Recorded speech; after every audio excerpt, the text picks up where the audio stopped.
मंतर पे हुए लाठीचार्ज को लेकर के और धर्मेंद्र प्रधान के इस्तीफे को लेकर के प्रोटेस्ट हो रहे। बिहार की बात करें तो बिहार के अलग अलग जिलों में कल जिस तरह से प्रोटेस्ट हुआ और जिस तरह से लाठीचार्ज हुआ, बाजी कर रहे थे, धर्मेंद्र प्रधान इस्तीफा दो, उनको डिटेन कर लिया गया। हमने लगातार कल आपको दिखाया कि किस तरह से पटना कॉलेज के अंदर और पटना कॉलेज के बाहर कितनी बड़ी संख्या में इस पे कड़ा एक्शन करेंगे। उसके बाद तमाम अब ये कयास लगाए जा रहे हैं कि क्या अब आगे प्रोटेस्ट होगा या प्रोटेस्ट को रोक दिया जाएगा, क्योंकि सोनम वांगचुक ने तो अपना हड़ताल तोड़।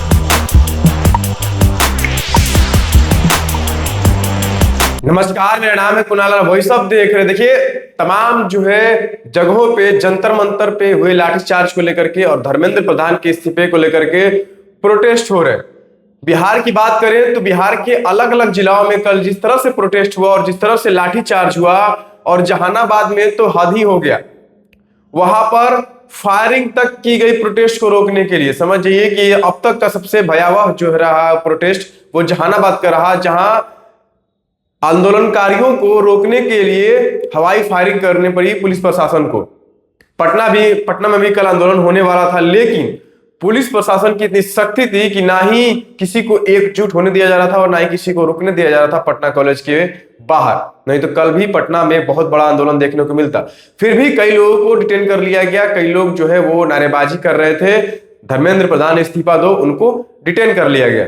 हमने लगातार कल आपको दिखाया कि किस तरह से पटना कॉलेज के अंदर और पटना कॉलेज के बाहर कितनी बड़ी संख्या में पुलिस प्रशासन तैनात है। ना ही किसी को अंदर आने की अनुमति है और ना ही किसी को बाहर जाने की अनुमति है।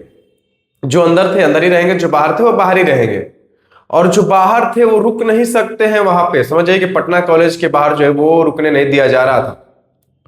आपको बता दें कि पटना के कटिहार जिले से लेकर के जहानाबाद, मतलब कि पटना के तमाम जिला में जो है वो प्रोटेस्ट हो रहा था, और वहां पर रुकने के लिए भी लाठीचार्ज करना पड़ा। बिना लाठीचार्ज के कहीं भी जो प्रोटेस्टकारी है वो नहीं माने। और पटना में जो 22 जुलाई को जो है प्रोटेस्ट हुआ था, वो उस प्रोटेस्ट में जो है 500 एफआईआर हुए हैं, यानी कि अज्ञात लोग पे 500 एफआईआर हुए हैं, और कुछ पुलिस प्रशासन जो है वो फोटो भी जारी की है। आपको बता दें कि उसके बाद जो है अब पूरे देश भर में आज जो है प्रोटेस्ट है।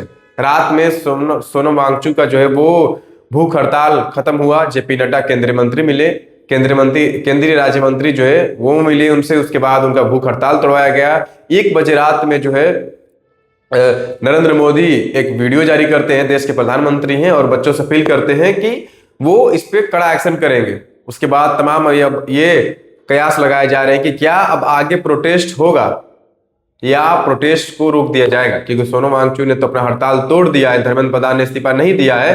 तो क्या जो सीजेपी का प्रोटेस्ट था वो बस सिस्टम सुधारने के लिए था या धर्मेंद्र प्रधान का इस्तीफा के लिए था? अभी लगातार लोग सवाल कर रहे हैं। और आज भी देश के एक एक जगह पे प्रोटेस्ट है। देश के तमाम उन जगहों पे प्रोटेस्ट है जहां पे छात्र इकट्ठा होंगे। अब देखना होगा कि इस प्रोटेस्ट के बाद क्या धर्मेंद्र प्रधान का इस्तीफा मिलता है। आज संसद में क्या बहस होती है। कहा गया है बीजेपी की तरफ से कि आज संसद में इस पे बात होगी। अब बात में क्या निकल के सामने आता है, क्या धर्मेंद्र प्रधान का इस्तीफा मंजूर होता है, क्या सिस्टम में सुधार होता है, क्या एनटीए में जितने भी कर्मचारी हैं, जितने भी लोग हैं, उनको क्या हटाया जाता है। अब देखना होगा, क्योंकि कहा तो ऐसा ही जा रहा है कि अब प्रोटेस्ट नहीं होना चाहिए क्योंकि सिस्टम सुधारने की बात कही गई, लेकिन सीजेपी का कहना है कि तब तक धर्मेंद्र प्रधान का इस्तीफा नहीं होगा तब तक ये प्रोटेस्ट खत्म नहीं होगा।